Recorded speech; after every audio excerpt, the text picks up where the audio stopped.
σε κομματάκια που θα ρίξεις μέσα στο τηγανιτό ρύζι, αφού δεν κάναμε στους Κινέζους ρύζι ατμού, τουλάχιστον να τους κάνουμε τηγανιτό ρύζι που δεν τους αρέσει. Δεν το προτιμούν. Και έβαλα και πολύ πράγμα. Βάλτε εδώ πέρα. Κόψε και τις γαριδούλες σε κομματάκια. Το μοσχαράκι αυτό, εκεί, είναι ήδη προτηγανισμένο.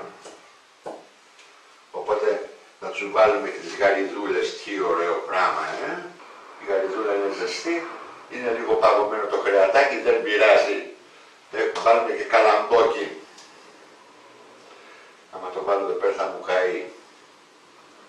Έχω πολύ καλαμπόκι εδώ, έχω και μπιζέλι εδώ έχω βγάλει. Τέλος πάντων, να φύγουν λίγο τα νερά. Να και καλαμποκάκι, δεν χρειάζεται πολύ. Να και μπιζέλι ολοζώντανο. Άμα τα βάλω όλα μαζί και γυρίσω το τηγάνι με τα ρύζια, τα βλέπετε τι ωραία πράσινα και ζωντανά. Να και το καλαμποκάκι. Να γιατί σας λέω. Να είσαι ωραίος, θα πέσει προς το τέλος. Άμα τα ρίξω από την αρχή και γύρω γύρω το ρύζι,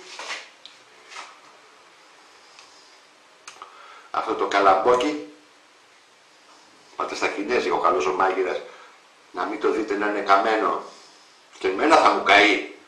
Γιατί το wok θέλει κάποια προεργασία δηλαδή σε αυτό το τηγανιτό ρύζι. Ή το πιζέλι τώρα να το βλέπεις να είναι καμένο, μαύρο. Ρίχνει το προς το τέλος. Έτσι το τροσωμό. Το προσθέτεις στο τέλος, ανακατεύεις το ρύζι και το δίνεις στο πιάτο. Και φαίνεται ζωντανό και ωραίο. Θα στα πούνε αυτά οι κινέζικες συνταγές και τα βιβλία που αγοράζουμε. Αυτά είχα να πω. Λοιπόν, βάλε λίγο καλαμποκάκι, βάλε λίγο πρασινάκι ακόμα εδώ πέρα. Φτάνει. Λοιπόν, θα κάνουμε ένα ωραίο τηγανιτό ρύζι για σενιού τζασμίν. Θα μπορούσα να γασπάσει 10 αυγά εδώ μέσα σε μεγαλύτερο πόλο όπως κάνουν στα κινέζικα εστιατόρια, ή θα μπορούσα να το γασπάσει αυτό μέσα όταν βάζω το λάδι. Να το χτυπήσουμε λίγο το πυρούνι μας, ένα βουλάκι. Πα, χτύπα τα βουλάκι. Ας τα βγω εδώ. Άνοιξε τέρμα τη φωτιά. Ας το τηγάνι να κάψει. Πάρ' το κουρδιστήρι να μην έχουμε λάδια.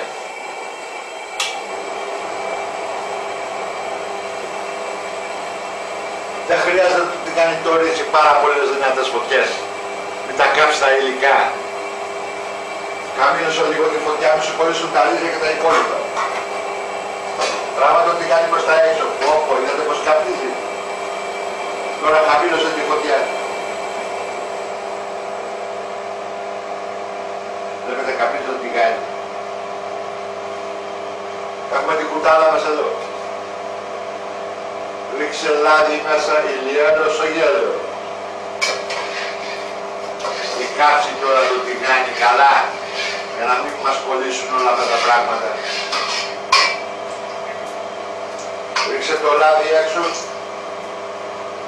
Κράτησε λίγο λαδάκι μέσα. Το αυγουλάκι μέσα που έχουμε χτυπήσει. Άνοιξε λίγο τη φωτιά.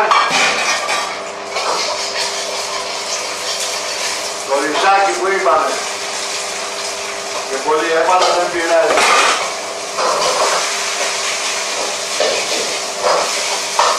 Άνοιξε τη φωτιά, Νικολάη. Μη στενοχωριέσαι, πάτησε το γύρω-γύρω.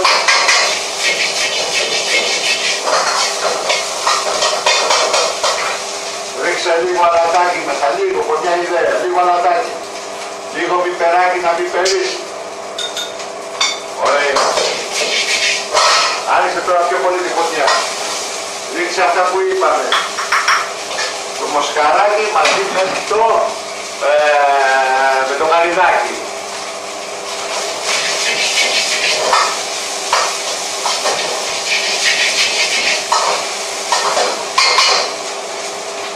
Πάρε και λίγο λαδάκι εδώ πέρα στις τυχές. Το βλέπεις είναι λίγο στενό. Να σταθεί λιγάκι αυτό το πράγμα.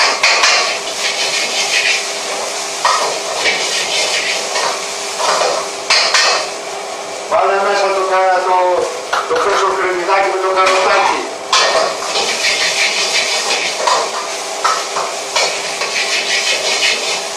Αν του δείχνει σόγια στο σλάι, λίγο μια ιδέα.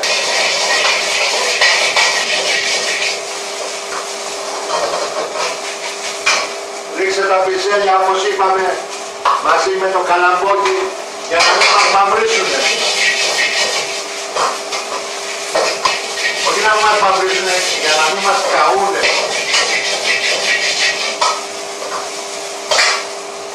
Αυτό είναι. Πήσε το φορτιστήρι. Άνοιξε λίγο το παράθυρο, έχουμε κάφνες. Τι να κάνω. Αυτό είναι. Γύρισε το ριζάκι. Να το ριζάκι αυτό ωραίο. Το αυγουλάκι, όλα τα μέσα. Δεν είναι καμένα τα μπιζέλια και το καλαμπόκι. Βλέπετε προς το τέλος πέφτει.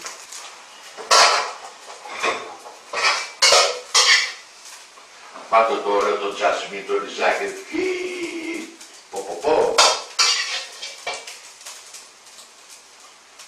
Να το. Αχρηστό, αυτό και ωραίο. Με το μοσχαράκι. Με το μοσχαράκι του μέσα.